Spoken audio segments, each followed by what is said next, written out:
let me explain something that most people misunderstand. Silence does not automatically mean a lack of feelings. Silence often means there are too many feelings colliding at the same time, especially when it comes to men. A man can go quiet not because his heart is empty, but because his mind is overwhelmed. He is processing, calculating, questioning himself, questioning the future, questioning whether he is ready to say out loud what he already knows inside. Men are not taught how to talk about emotions. They are taught how to control situations. And when emotions show up that cannot be controlled, the first response is often retreat. When a man feels deeply, it scares him. Not in a dramatic way, but in a quiet, internal way. Real feelings come with responsibility. They come with expectations. They come with the possibility of loss. So instead of leaning in, many men lean back. They go silent. They convince themselves that time will calm the emotions down, that distance will make things clearer.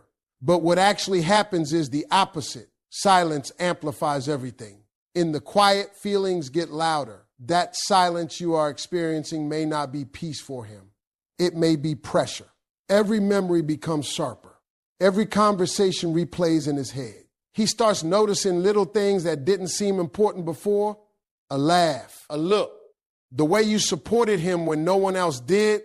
Silence gives space for reflection, and reflection brings truth to the surface. Men also go silent when they don't yet have the words. A man does not want to speak until he feels certain.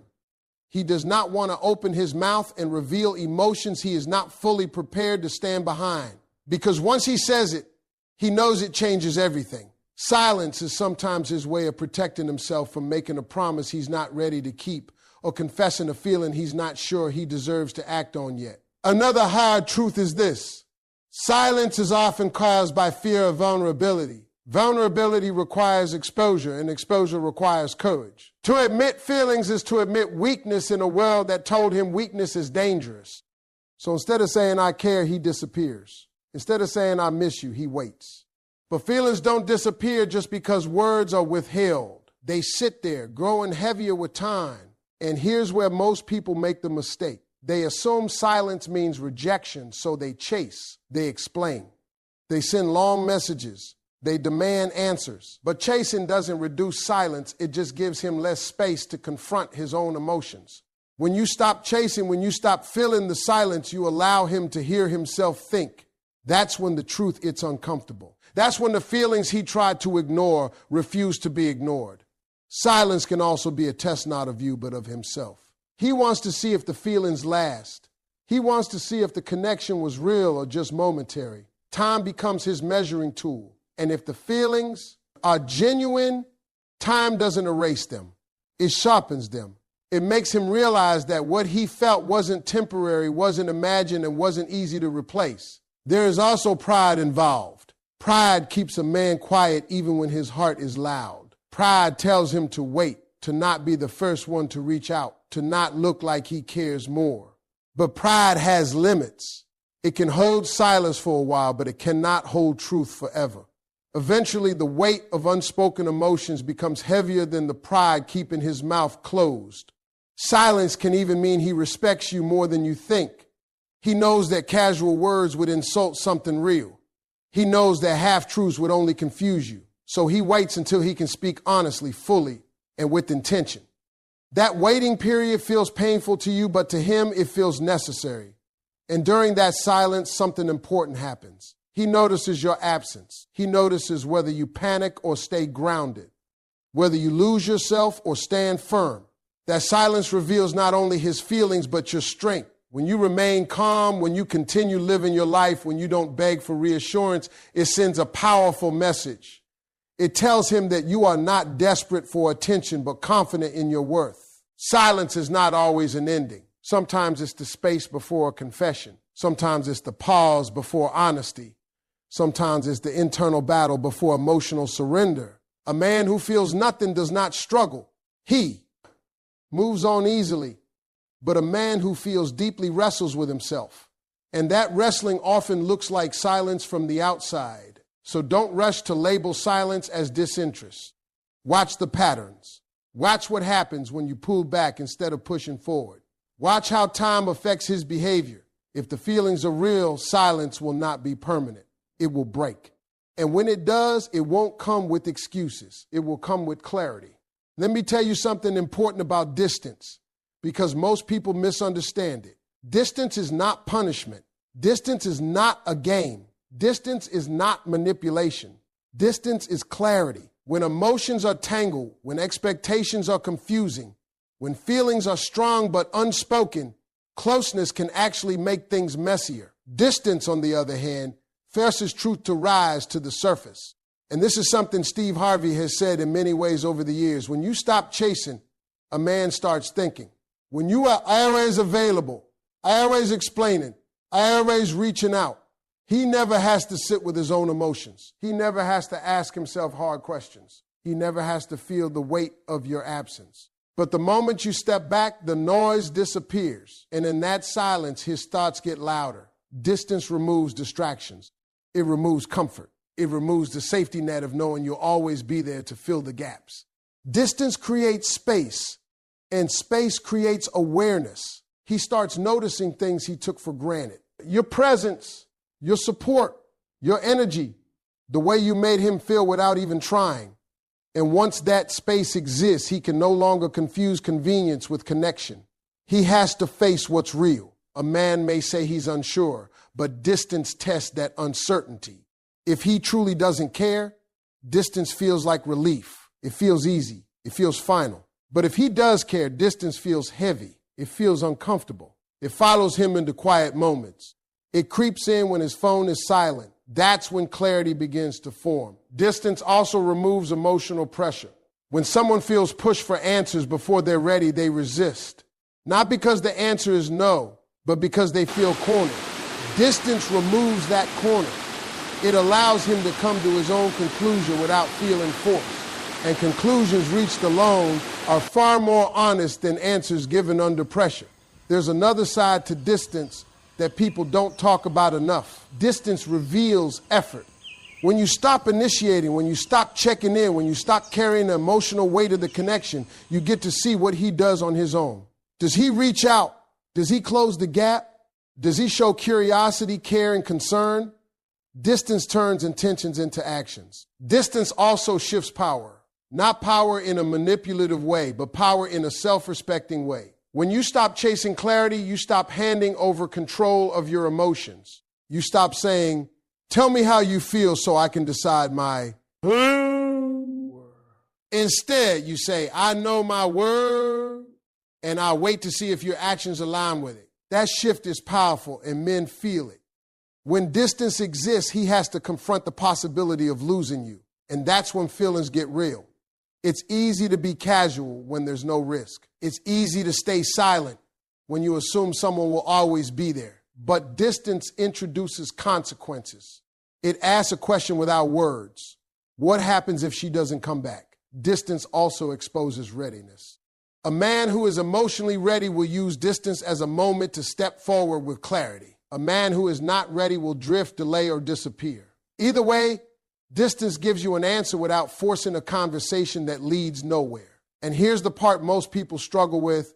Distance requires discipline. It's not about ignoring feelings. It's about not letting feelings control your behavior. It's about resisting the urge to text when you're anxious, to explain when you're misunderstood, to chase when you feel uncertain. Distance is not passive. It's intentional restraint. Distance also gives you clarity. While he's figuring out his feelings, you're reconnecting with yourself. You're observing instead of reacting. You're seeing the situation for what it is, not what you hope it will be. And that clarity protects you from investing emotionally where there is no consistency. When distance is healthy, it's not cold. It's calm. It's grounded. It's choosing peace over emotional chaos. And that calmness often becomes a mirror. He sees your stability, your self-control, your strength. And that either draws him closer or pushes him away, but both outcomes are clarity. A man who truly values you will not let distance turn into permanent separation. He will feel the gap and want to close it. He will reach out with intention, not confusion. He will speak with honesty, not mixed signals. Distance doesn't create feelings that aren't there, but it reveals the ones that are. So, If you're in a place where you're wondering what he feels, where his silence has left you questioning everything, remember this: distance is not your enemy. Distance is your ally. It strips away illusion. It removes false comfort. It exposes truth. Let me be very clear about this, because this is where people lose hope too early. Real feelings do not disappear. They don't evaporate because of time, distance, silence, or pride. They might go quiet. They might go underground. They might get buried under fear, logic, or excuses. But if the feeling is real, it always resurfaces, always. And this is something Steve Harvey has hinted at many times in his own way. A man can deny his emotions, but he cannot outrun them. Temporary feelings fade easily. Infatuation fades when attention shifts. Curiosity fades when effort is required. Convenience fades when circumstances change. But real feelings don't work like that. Real feelings attach themselves to memory. They attach themselves to, meaning they become part of how a person thinks, reacts, and compares future experiences. That's why a man with real feelings doesn't just move on cleanly. Something always pulls him back mentally, even if he tries to convince himself he's fine. A man might distract himself. He might stay busy. He might surround himself with noise, people, work, entertainment. But the moment life slows down, the feelings show up late at night, early in the morning, in quiet moments when there's nothing to distract him from his thoughts. That's when real feelings speak the loudest. And here's the truth most people don't want to accept. Real feelings often surface when they are no longer convenient. When everything was easy, he didn't have to define them. When access was guaranteed, he didn't have to protect them. But when the situation changes, when you pull back, when the risk of losing you becomes real, those feelings come up demanding to be acknowledged. Real feelings also show up as comparison. He meets other people, has other conversations, experiences other connections, and something feels off. Not because those people aren't good, but because they're not you. Real feelings create a reference point. Once that reference point exists, nothing else feels the same. And that realization doesn't happen immediately. It happens over time. Men especially struggle with this because they are problem solvers. When something doesn't make sense emotionally, they try to rationalize it. They tell themselves they're better off. They tell themselves it wasn't that deep. They tell themselves it's just habit or nostalgia. But real feelings don't respond to logic. They respond to truth. And truth keeps knocking until it's answered. Another sign of real feelings resurfacing is restlessness. He can't fully relax. He feels unsettled. Something feels unfinished. That's because real emotions demand resolution. They don't like loose ends. They don't like unanswered questions. They don't like unspoken words. Eventually, the discomfort of holding feelings inside becomes stronger than the fear of expressing them. This is where timing comes in. People often say if he really cared, he would have said something already. That sounds good, but it's not always accurate. Caring and readiness are not the same thing. A man can care deeply and still not be emotionally prepared to speak. Readiness comes after internal conflict, after reflection, after fear loses its grip, and that process takes time. Real feelings also surface through action, not just words. When he reaches out after silence, it's rarely casual. It's intentional. It might not be perfect, but it's purposeful. Because when real feelings rise to the surface, they demand expression. Silence becomes unbearable. Pretending becomes exhausting. Avoidance stops working. And notice this, a man who feels nothing doesn't circle back. He doesn't check in. He doesn't wonder. He doesn't hesitate. He replaces and moves forward easily. Only real feelings cause hesitation, second thoughts, and emotional pullback followed by return. This is why patience is powerful. Not passive waiting, but grounded patience.